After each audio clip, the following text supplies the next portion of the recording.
¿Qué tal? ¿Cómo están? Dios les bendiga. Me da muchísimo gusto estar una vez más con ustedes a través de este medio de comunicación para exponer de la palabra de Dios.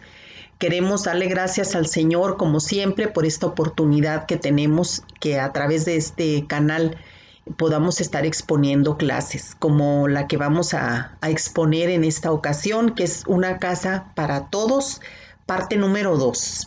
Así que vamos a continuar con este interesante tema y como siempre vamos a darle gracias al Señor por su misericordia, porque nos permite estar deleitándonos en su palabra y le pedimos al Espíritu Santo que nos dé sabiduría y que se revele en nuestros corazones para poder poner por obra todo lo que el Señor dejó, ¿verdad?, allí en la Biblia y que es para nosotros. Pedimos la revelación del Espíritu Santo, de su santa palabra, en el nombre de Jesús. Una casa para todos, parte número 2.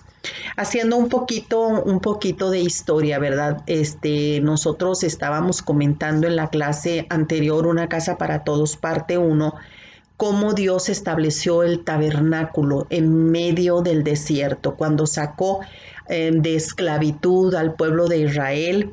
No los dejó solos, no los dejó solos. Él estuvo en todo momento con ellos y una forma de demostrarles Dios a su pueblo que siempre estaría con ellos fue precisamente la instalación de este tabernáculo, que era una especie de carpa que se podía mover, se podía trasladar mientras ellos iban en ese recorrido por el desierto hacia la tierra prometida. Entonces este tabernáculo es como un lugar de encuentro del pueblo de Israel y como ya lo vimos en la clase pasada, los muebles representan verdades para el nuevo pacto, pero también especialmente los elementos, el material que se utilizó para llevar a cabo pues la elaboración de este tabernáculo representan a nuestro amado Señor Jesucristo, ¿verdad?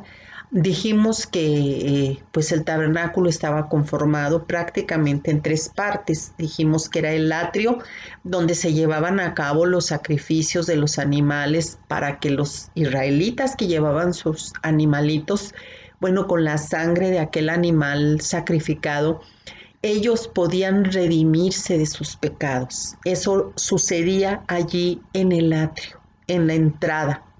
Y luego íbamos caminando hacia el lugar santo, que lo separaba una cortina del lugar santísimo. Entonces, cada parte del tabernáculo representa el caminar que usted y yo tenemos cuando vamos buscando más y más de la presencia de Dios, cuando estamos nosotros en esa búsqueda, en esa necesidad de ser restaurados. Y hay muchas cosas que podemos hablar en relación a lo del tabernáculo, pero yo le quiero otra vez mencionar lo que dije en la clase pasada.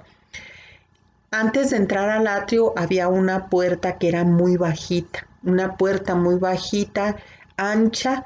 Ahí lo puede usted buscar en Éxodo, ¿verdad? Todo lo que el tabernáculo representa, todo lo que se utilizó, de qué manera iba a estar construido o montada la tienda.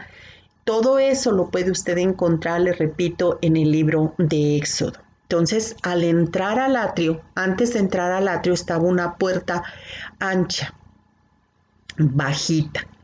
No había una persona que cupiera parada, como cabemos en las puertas, ¿verdad? Al entrar, no. En esa puerta era ancha, pero era bajita. La persona o las personas que entraban por esa puerta para entrar al atrio tenían que inclinarse para poder pasar, porque si no, pues obviamente no iban a caber, no iban a entrar. ¿Qué quiere decir esta puerta? Yo le voy a decir así a grosso modo.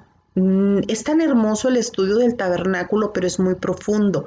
Yo ahorita nada más le estoy dando así como unas breves introducciones, unas breves capsulitas para que vayamos entendiendo.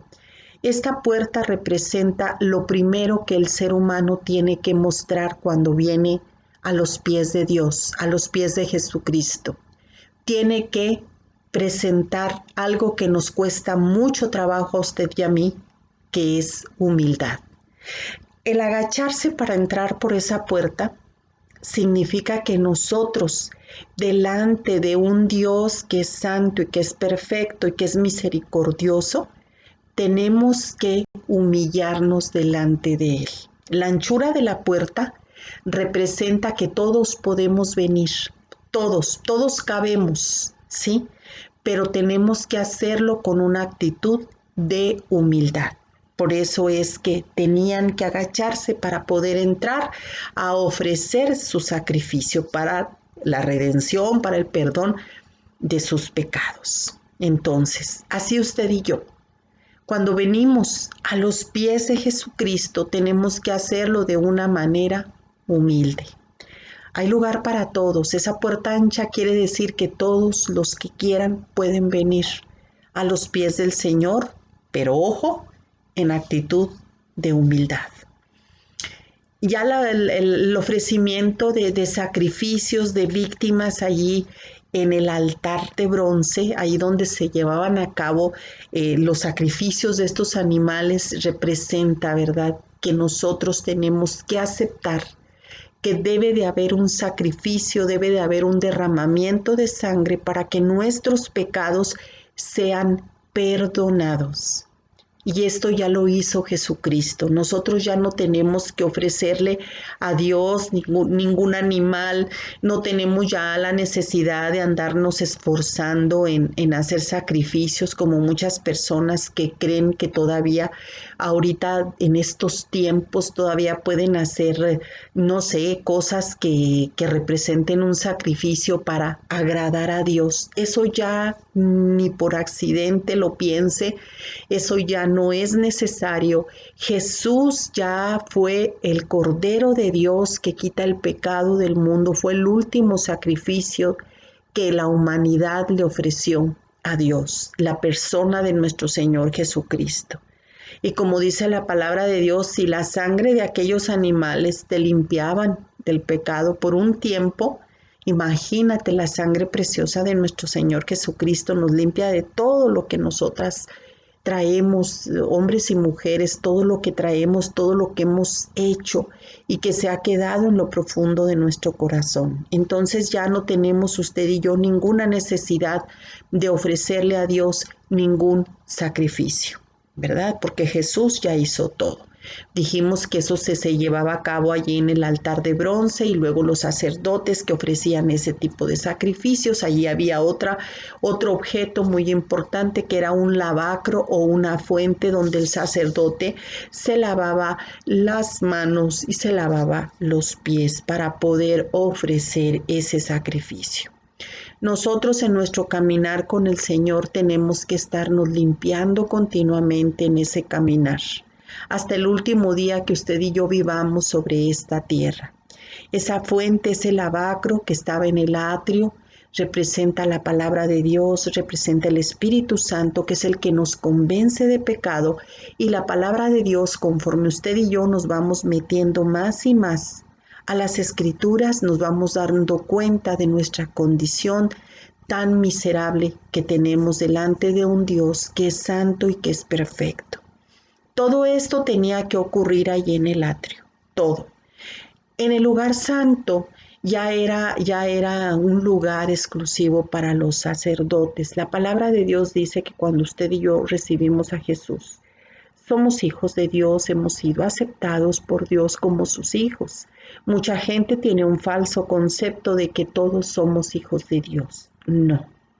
Tenemos que aclarar este punto. Hijo es aquel que recibe a Jesús en su corazón como su único y suficiente Salvador. Dice la palabra misma, eso te convierte en hijo adoptivo de Dios. Entonces, no hay otra manera, es la única manera en la cual nosotros podemos decir, somos hijos de Dios, como le estoy comentando. Entonces, en nuestro caminar, en esta vida, en este mundo, en nuestro caminar con Dios, en nuestra vida tiene que haber una limpieza de todo aquello que nosotros fuimos recogiendo a través del tiempo que hemos vivido aquí en este mundo. Nosotros tenemos que ser regeneradas regenerados por el poder de Dios en nuestras vidas. Hay muchas cosas en lo profundo de nuestro corazón que solo el Espíritu Santo es el único que nos va a mostrar, es el único que va a ir a lo profundo de nuestros corazones y nos va a mostrar qué es lo que hay, qué es lo que nos estorba para seguir en ese caminar buscando esa limpieza delante de Dios, qué es lo que tiene que ser regenerado por el poder de Dios. Tenemos que ser restaurados cada día que vamos nosotros transitando, por decirlo de alguna manera, en este mundo. En el lugar santo había una puerta alta, pero muy angosta. Y ahí representa, fíjese algo, la altura. Usted y yo vamos creciendo delante del Señor conforme vamos buscando esa limpieza, conforme vamos caminando con Él. Pero es estrecha esa puerta. En esa puerta no es muy fácil ya entrar porque ya demanda que usted y yo tengamos una altura, que vayamos persiguiendo parecernos cada vez más y más a Jesucristo. Esa cortina que dividía el lugar santo del lugar santísimo, el día que Jesús murió en la cruz del Calvario, que estaba expirando, dice la palabra de Dios que se rasgó el velo del templo. De abajo hacia arriba se rasgó ese templo que representaba ese velo que apartaba el lugar santo del lugar santísimo. En el lugar santísimo no podía entrar cualquier persona, entraba el sacerdote principal, pero tenía que estar libre de todo pecado, porque si no se exponía a quien al momento de entrar podía caer fulminado, muerto. ¿Por qué? No porque Dios lo matara, claro que no, sino porque la santidad de Dios no permite por sí misma que nosotros como pecadores entremos con esa facilidad. Así tan sencilla la explicación. Ahorita usted y yo entramos con más facilidad delante de la presencia de Dios. ¿Por qué cree? Por los méritos, única y exclusivamente por los méritos de nuestro Señor Jesucristo.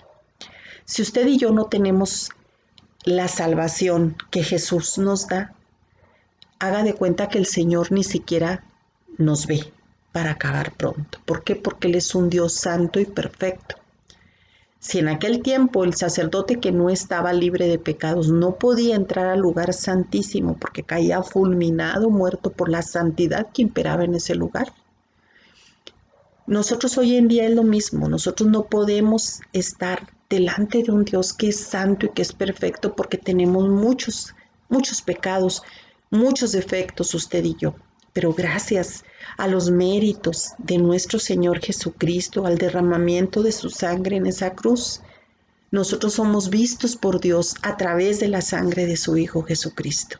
Nada más. Entonces tenemos que entender esto bien. No podemos llegar por nuestros propios méritos delante de un Dios que es santo y que es perfecto. Jesús mismo nos enseña, ¿verdad?, en su palabra, que nadie va al Padre si no es por Él. Jesús es el camino, la verdad y la vida para ir al Padre. Nadie, no existe nada ni nadie, ni en la tierra, ni sobre de la tierra, ni en el cielo, ni nadie aparte de Jesús que le pueda a usted llevar a la presencia de Dios, que le pueda perdonar sus pecados y que le pueda hacer milagros. No existe nadie. El único que puede y hace esas cosas es Jesucristo, el Hijo perfecto de Dios. Y eso tenemos que entenderlo. Hay gente que no quiere creerlo así. Cada quien puede creer en lo que quiera, pero eso no cambia la verdad. La verdad es solo una. El camino es Jesús y nadie va al Padre si no es por Jesucristo. Vamos a leer el Salmo 27 del 3 al 5, los versículos en la Nueva Versión Internacional.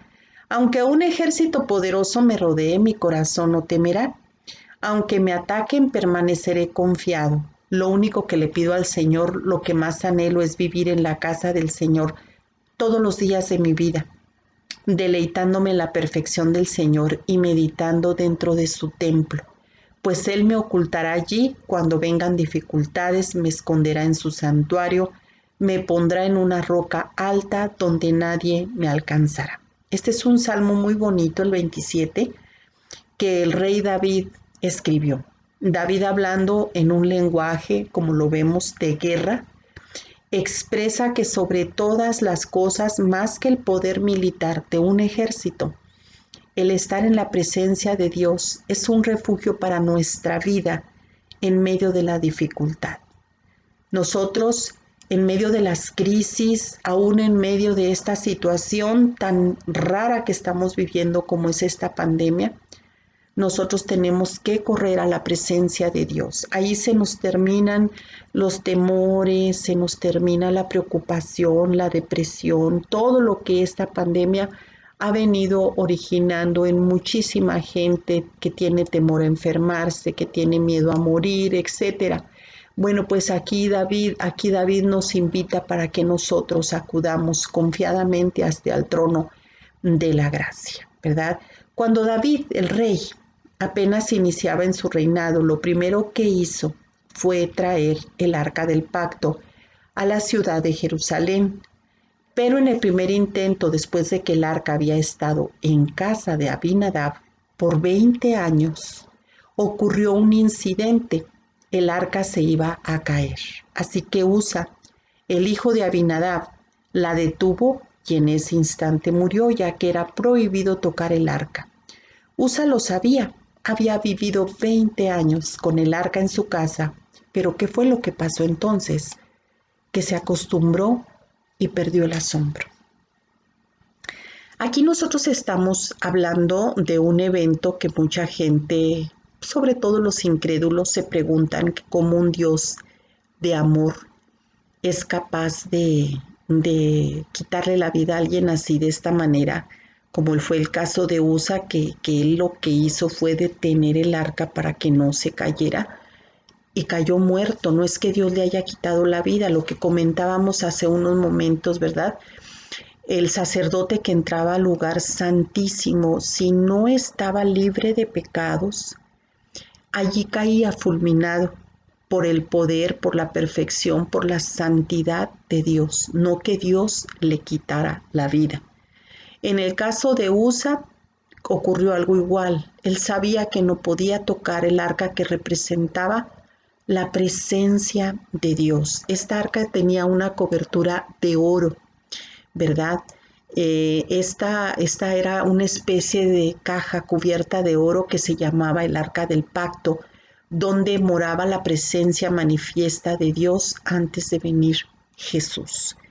Ahí dentro del arca del pacto, pues podemos mencionar, estaban las tablas de los 10 mandamientos que Dios le dio a Moisés. Y había otros elementos que me gustaría que usted leyera, precisamente en el libro de Éxodo, donde están todos los elementos que conforman la construcción de lo que es el arca, el tabernáculo, no el arca, el tabernáculo.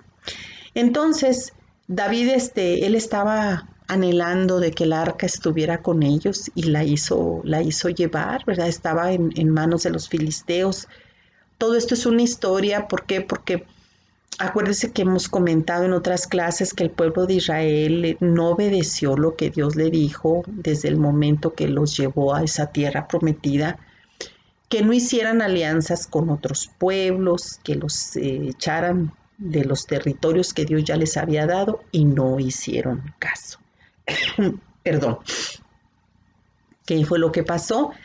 Llegaron a tener bastantes batallas, entre ellos luchas, y en una de estas el arca del pacto se quedó con los filisteos. También a ellos les pasó otra cosa que sería muy bueno que usted leyera.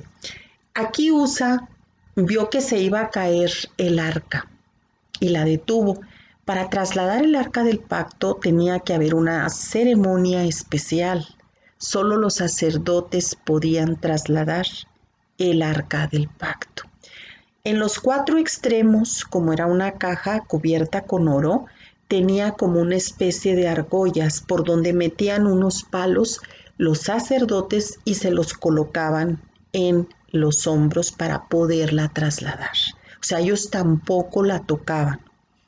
Ellos metían en las argollas, que eran 4 argollas, una en cada esquina, metían la vara, metían como una especie, como un palo, para poder trasladar. Y ya el sobrante de esos palos se lo ponían en los hombros y era la manera como el arca tenía que ser trasladada.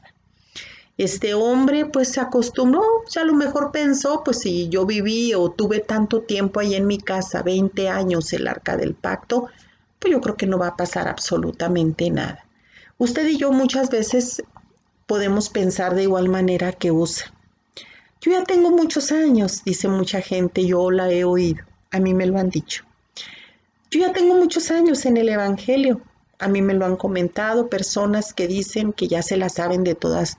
El peor de los errores es decir que ya sabes todo. Si en el mundo es un error garrafal, en las cosas de Dios, no, yo creo que no hay nombre, ¿verdad? Para que tú y yo digamos, ya me las sé todas.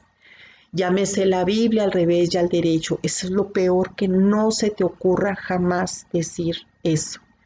Porque Dios en su palabra, en un versículo, en una sola palabra, nos puede hablar de 1000 maneras a ti y a todo el mundo y a mí, ¿sí? Entonces no podemos nosotros perder el asombro. Yo una cosa que le he pedido a Dios siempre, y yo le he pedido como un milagro en mi vida esto, que nunca deje de maravillarme, perdón, que nunca deje de asombrarme, porque de veras tú a quien amas tienes que estar admirándole, tienes que tener esa capacidad de asombro para que la flama del amor siempre esté prendida.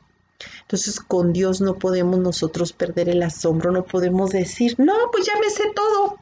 El ir a mi iglesia, el oír los servicios, el hacer esto y el hacer lo otro, pues ya me las sé de todas. Y vamos perdiendo, vamos cayendo en una conformidad y en una, pues en una rutina, podríamos llamarle así, ya no perdemos, ya no tenemos asombro hacia las cosas del Señor. Y ahí es cuando Dios va a tener muchas veces que usar la capacidad de asombro del ser humano para volvernos a Él.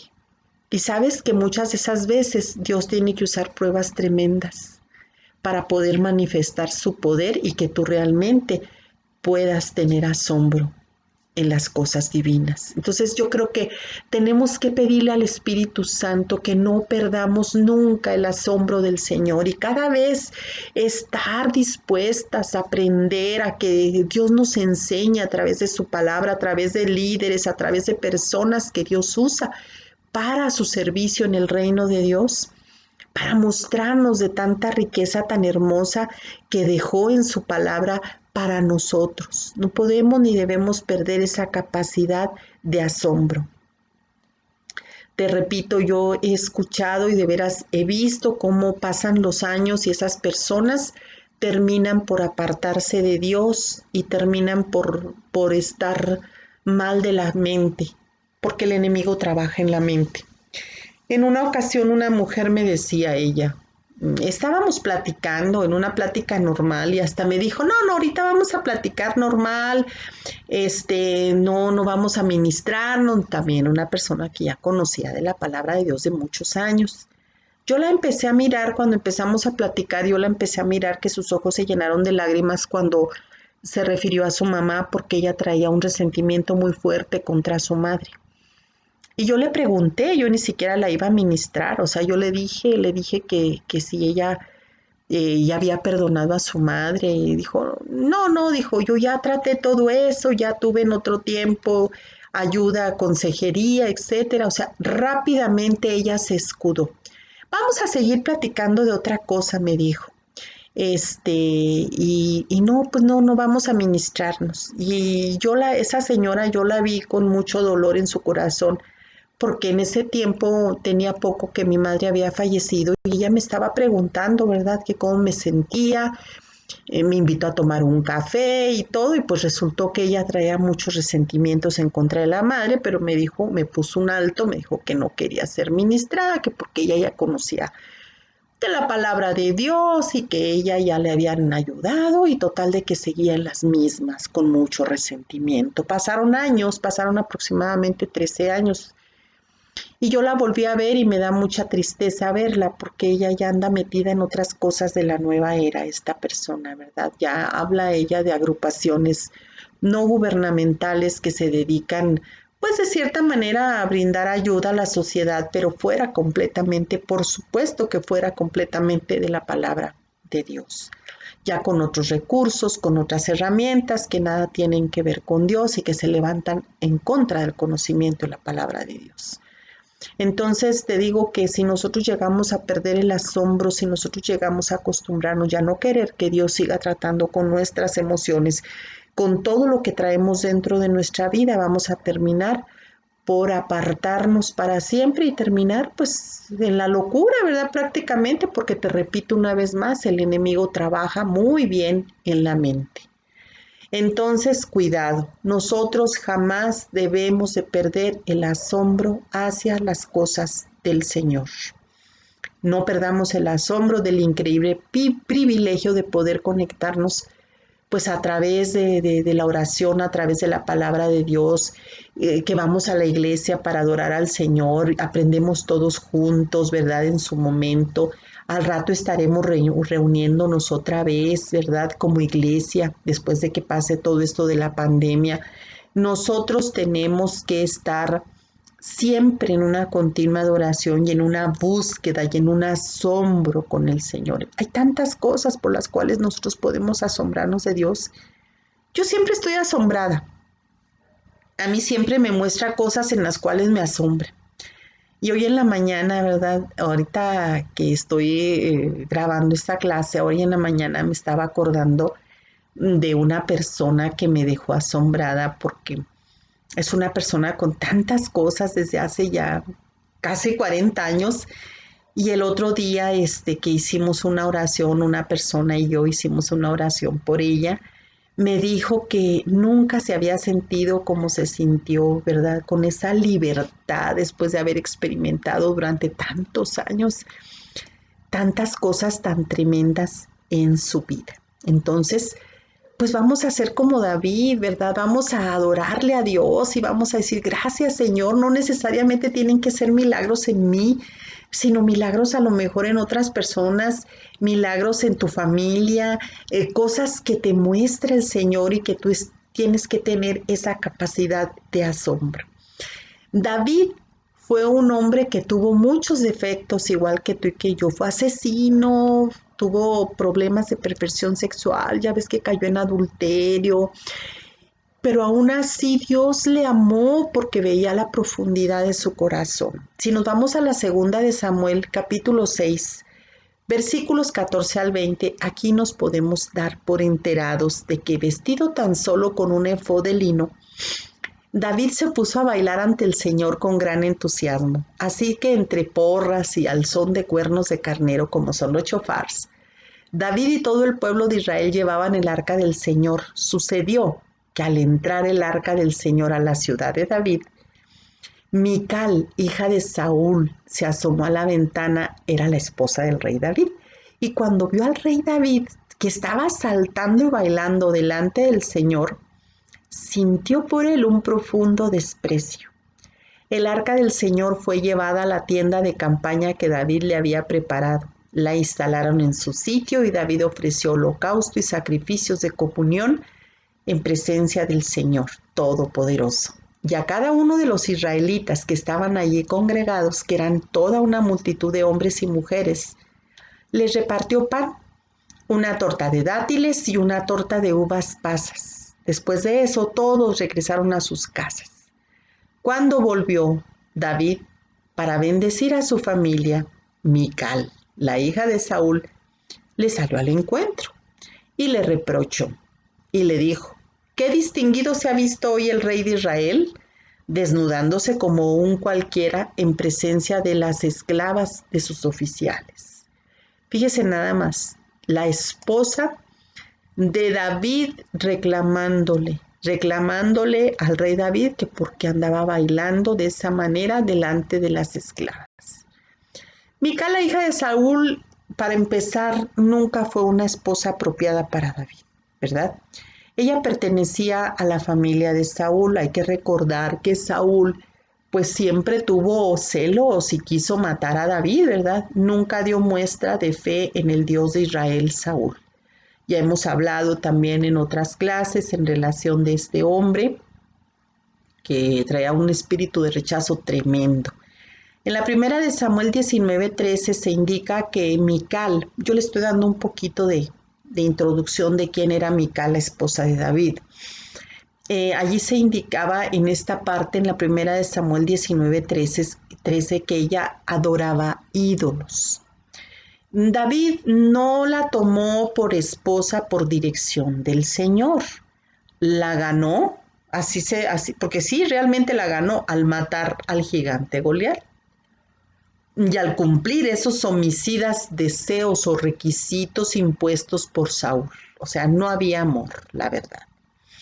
Esta alianza que hizo David con la familia de Saúl, ¿verdad? Trajo problemas desde el inicio, como ocurre en todas las uniones o alianzas que no son de Dios, que son impías, ¿verdad?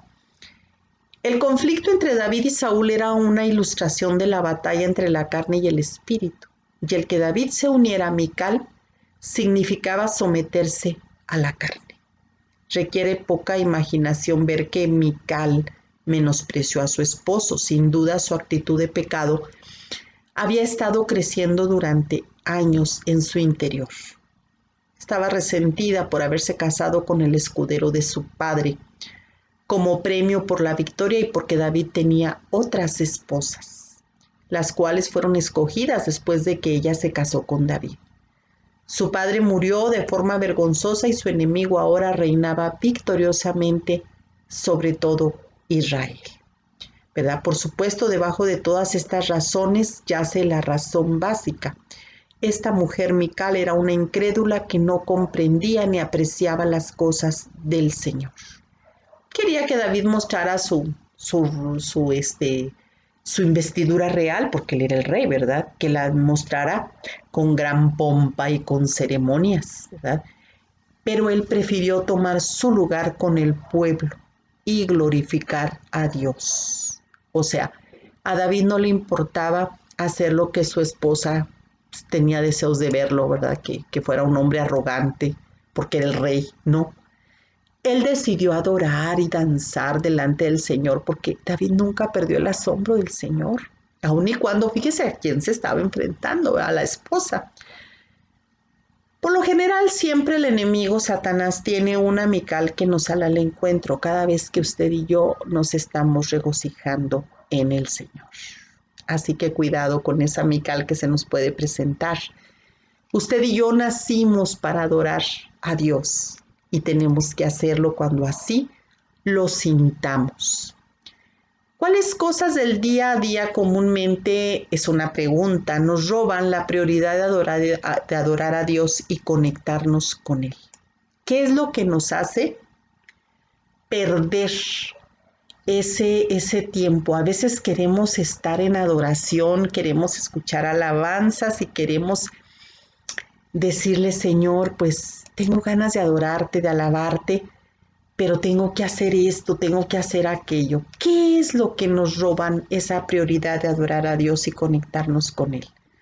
Esta es una pregunta para que usted se la haga allí en su casita, ¿verdad? Y diga, pues es que el trabajo o me ocupo en otras cosas que no aprovechan. Cuando usted y yo tengamos ese deseo de estar adorando a Dios, de estar en una comunión, de estar en una intimidad con Él, hágalo. Deje todo lo que tenga que hacer y entre en ese estado de oración, de alabanza, de comunión con nuestro Creador. Nada puede traer más gozo, seguridad y plenitud que buscar y conectarnos con nuestro Dios. Esto es la prioridad de lo que el Señor quiere, porque para eso nos hizo, ¿verdad? Para que nosotros estemos de manera individual y también como iglesia buscando ese momento de adoración, de comunión, ¿verdad? Pero vamos a continuar con la historia. Dice que colocaron el arca en la tienda de campaña que David le había preparado. Dios permitió que su presencia estuviera en esa carpa donde se le adoraba. Ahí se le adoraban los 24 días de la semana, las 24 horas de los 7 días de la semana, ¿verdad? Había un corazón de adoración y también fue la época de mayor prosperidad y conquista del pueblo de Israel. Cuando tú y yo adoramos a Dios, buscamos estar en comunión con Él, nuestras cosas, nuestras circunstancias tienen y deben cambiar. Así de fácil. Por eso hay un himno que dice, la alabanza a Dios cambia las cosas. Yo sé que es difícil, yo lo sé, es muy difícil nosotros como humanos estar adorando a Dios en medio de circunstancias difíciles, adversas. Y para muchas personas es muy sencillo, ¿verdad? Adorar a Dios y decirle gracias, Señor, por todo lo que me has dado, porque todo han tenido, porque todo tienen, porque no tienen a lo mejor los problemas ni las situaciones que usted y yo tenemos. Pero aún así, en medio de esas circunstancias, tiene uno que adorar a Dios. De verdad, si yo le contara, ha habido momentos dolorosos en mi vida, muy dolorosos, en los cuales, la verdad, al igual que usted, no me han dado ganas de estar en adoración. Sin embargo, como dijo el salmista, como dijo David en el Salmo 103, bendice alma mía a Jehová, dándole una orden a su alma. Nosotros tenemos que ordenarle a nuestra alma, a nuestras emociones, a nuestros sentimientos, que adoren a Dios, porque es la única manera como usted y yo podemos salir de todo este tipo de problemas que tenemos hoy en día, ¿verdad? Mientras todo el pueblo celebraba, Mical, la esposa de David, estaba muy enojada por cómo David se había comportado y adoró al Señor delante de todos. Es decir, ella lo trató a David como si fuera cualquier persona y lo regañó. La presencia de Dios no tiene limitantes de razas o clases sociales. Debemos ser una casa para todos. Aquí podemos ver cómo derramó, ¿verdad?, ese gusto David por adorar a Dios. Mientras que la palabra de Dios, la Biblia dice que Mical murió sin tener hijos. Hay algunos comentaristas que aseguran que nunca más volvieron a tener relaciones íntimas ella y David. Otros dicen que quedó estéril por el pecado de crítica con su marido. Lo que sí sabemos es que ella no tuvo jamás hijos, murió sin hijos. Esto paralelamente a nuestra vida sin intimidad con Dios. No hay nueva vida en el alma, no habrá fruto. Nos empezamos a estancar, a secar y nos volvemos estériles espiritualmente. Si perdemos el asombro porque ya estamos acostumbrados a ir como de una manera mecánica a la iglesia, a orar de una manera mecánica, a leer la Biblia de una manera ya como rutina, esto es lo que va a pasar. Vamos a empezar a ser estériles espiritualmente, nos vamos a secar hasta caer en abandonar a Dios. Entonces, cuidado con ese tipo de cosas. Tenemos que adorarlo, tenemos que buscar cada vez más y más de la presencia de ese Dios que nos ama, ¿verdad? Acerquémonos al Señor, Él nos está esperando siempre con los brazos abiertos. Reavivemos la pasión con nuestro Dios. Así como la presencia de Dios se manifestó en el arca del pacto, entró ese día en Jerusalén en medio de gritos de alabanza. Asimismo, siglos después, entró la presencia de Dios manifestada en su Hijo. ¿Se acuerda usted de aquel evento de Jesús, el Rey de Gloria, el Santo de Israel?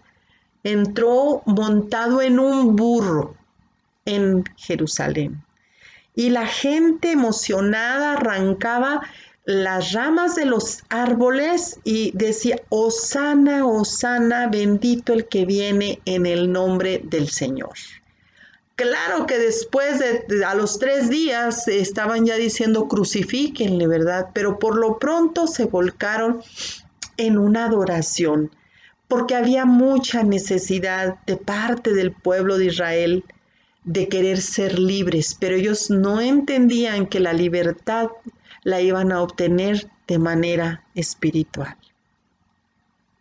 Así nosotros, ¿verdad? Tenemos que entender, solo Jesús nos da esa libertad. Usted y yo queremos que las cosas sean a nuestra manera y que pasen como usted y yo lo hemos pensado, pero no, Dios actúa de maneras totalmente misteriosas y muy diferentes a lo que usted y yo esperamos. En Lucas 19, versículos 36 al 40, en la Nueva Versión Internacional, a medida que Jesús avanzaba, era el evento del cual le dije, ¿verdad? Que arrancaban las ramas de los árboles. La multitud tendía sus prendas, o sea, se quitaban sus túnicas y las ponían sobre el camino delante de él. Cuando llegó a donde comienza la bajada del Monte de los Olivos, todos sus seguidores empezaron a gritar y a cantar mientras alababan a Dios por todos los milagrosos maravillas, por todos los milagros y maravillas que habían visto que Jesús había hecho.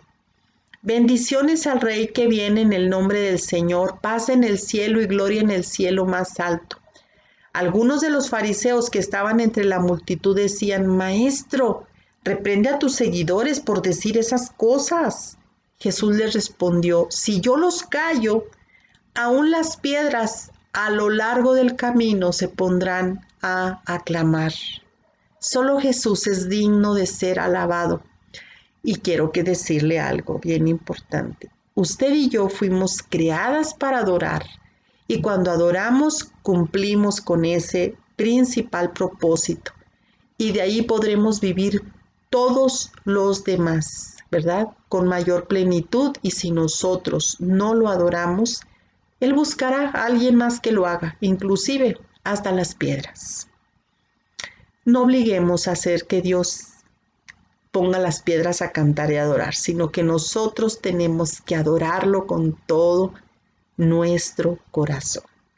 Después de esto, Jesús se fue al templo y corrió a todos los que estaban contaminando su casa y dijo, mi casa será llamada casa de oración. La oración incluye peticiones, pero también adoración. Saquemos todo de nuestra vida que nos contamina y que estorba nuestra comunión con Dios, quien siempre nos está esperando como un Padre amoroso.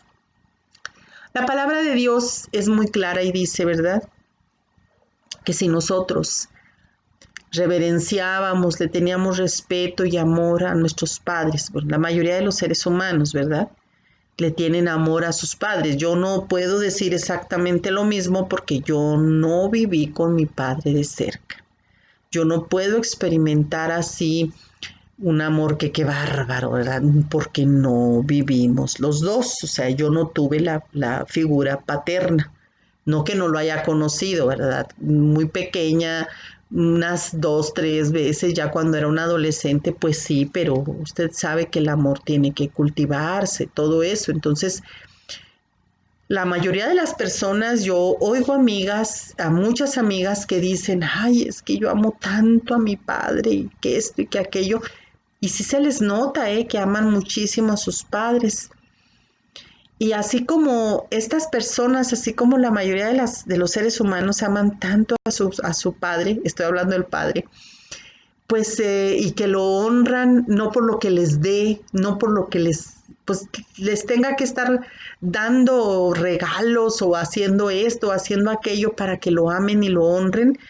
¿Por qué nosotros a Dios muchas veces queremos que nos esté haciendo milagros? Porque es Dios que nos esté cumpliendo todas nuestras peticiones, todos nuestros caprichos muchas veces para poderlo buscar de corazón, para poderlo buscar y adorarlo. Eso ya no es algo genuino. Y no nos hace el milagro y nos enojamos y nos apartamos. Así como Dios actuamos muchas personas. Y repito, con los padres terrenales no, hay padres que fueron tiranos, que fueron crueles, y aún así las hijas y los hijos, se los meten en el corazón y es más, ni les dejaron nada, ni les dieron lo necesario durante su infancia, durante su juventud, y los aman a los padres. Entonces, Yo creo que tenemos que quitarnos eso de nuestra mente, de que a Dios tenemos que estarlo amando por lo que nos da, por lo que los milagros que nos hace, por todo lo que nos está concediendo, por el hecho de que Él es Dios y Él es el creador de todo y que tiene el poder y que quiere ayudarnos, pero Él quiere que primero lo amemos y lo adoremos en espíritu y en verdad, porque para eso nos hizo. Entonces vamos a enseñarnos, yo lo digo primeramente por mí, ¿verdad? Vamos a enseñarnos a buscar a Dios sin la necesidad de que nos esté concediendo todo lo que le estamos pidiendo. ¿Por qué? Porque no debe de ser así, ese sería amor ya interesado, ¿verdad? Yo le voy a decir una de las cosas, pues yo ni acostumbrada estoy a que me den, como en el caso de los padres, porque la verdad pues no sé ni lo que es eso. Entonces yo lo que he sentido para Dios desde que yo era una niña, yo lo he sentido, creo, de una manera genuina. Sí he batallado, la verdad, sí he batallado mucho, porque he tenido el problema de que así como vi la lejanía de mi padre terrenal, yo nunca lo vi que se preocupara por mí, ¿verdad? O sea, digo la realidad, que me protegiera, como creo yo que todos los padres deben hacerlo.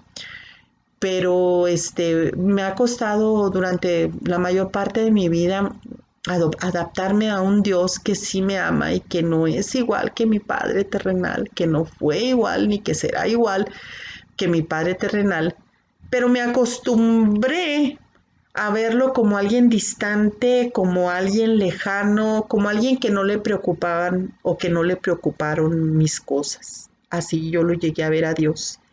Y créame lo que conforme fue pasando el tiempo y fui conociendo más y más de su palabra, vi el amor de Dios para mí. ¿Qué le puedo decir ahora? Que Él me ama, siempre me ha amado y que siempre ha estado conmigo. Y que yo era la que estaba adoptando esa actitud por la forma como vi mi padre aquí en el mundo, así yo veía a Dios de igual manera. Pero gracias a Él, gracias a que yo un día decidí buscarlo con todo mi corazón y decirle, Señor, yo quiero que tú seas ese padre que me faltó. Yo quiero que tú me hagas sentir protegida, que me amas, etcétera, etcétera, porque quiero saber lo que es un padre. Y Él lo ha hecho. Él lo ha hecho. Y lo va a seguir haciendo. Todavía no he terminado, ni Él conmigo, ni yo tampoco he terminado de pedirle que siga restaurando mi vida de la manera que Él tiene pensado hacerla. Pero quiero que sepas que si tú lo empiezas a alabar, a buscar, a adorar, Dios te va a dar siempre la respuesta. Te va a dar esa paz que sobrepasa todo entendimiento, aún en medio de situaciones muy difíciles. Y yo te lo digo por experiencia propia, ¿verdad? No necesariamente Dios me tiene que estar dando todo, hablando de lo material o hablando de tantas cosas que los seres humanos necesitamos según nosotros para vivir en este mundo.